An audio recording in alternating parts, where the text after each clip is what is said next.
দেখুন, গ্রামে থাকার আনন্দ আছে একটা, বা গ্রামে থাকার মতো একটা মজাও আছে। যারা গ্রামে থাকে তারাই এটা ভালো বুঝবে যে গ্রামে থাকার কি একটা মজা। যাই হোক, তো প্রচুর পরিমাণে রোদ বাহিরে, অনেকে দেখি রোদে নাকি ডিম ভাজে, মাছ ভাজে, তো আমিও ওই কাজটাই করতেছি। যাই হোক, এটা কতটা সত্য আর কতটা মিথ্যা সেটাই আজকে প্রমাণ হবে, যে রোদে কি ডিম বা মাছ ভাজা যায় কি না। তো আমি রোদের মধ্যে কড়াইটা দিলাম, এর মধ্যে আবার তেলও দিয়ে দিছি, কারণ তেল আমি বেশি দিই নি, অবশ্য অল্প দিছি, কারণ তেলের যে পরিমাণ দাম, এই জন্য আমি অল্প পরিমাণ দিছি। তাছাড়া বেশি না দেওয়াই ভালো।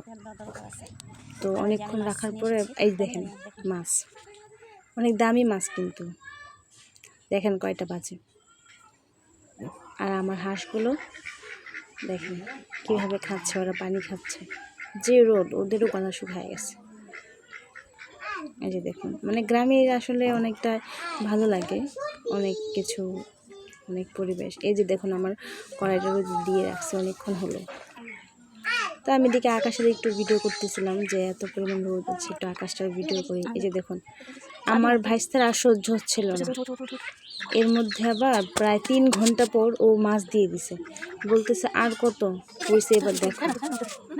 তো ও দিয়ে দিছে মাছ, কিন্তু ঘোড়ার ডিম কিছুই হয় নাই। আসলে রোদে কখনো না রান্না করা যায় না, যদি যেত তো ভালোই হইতো।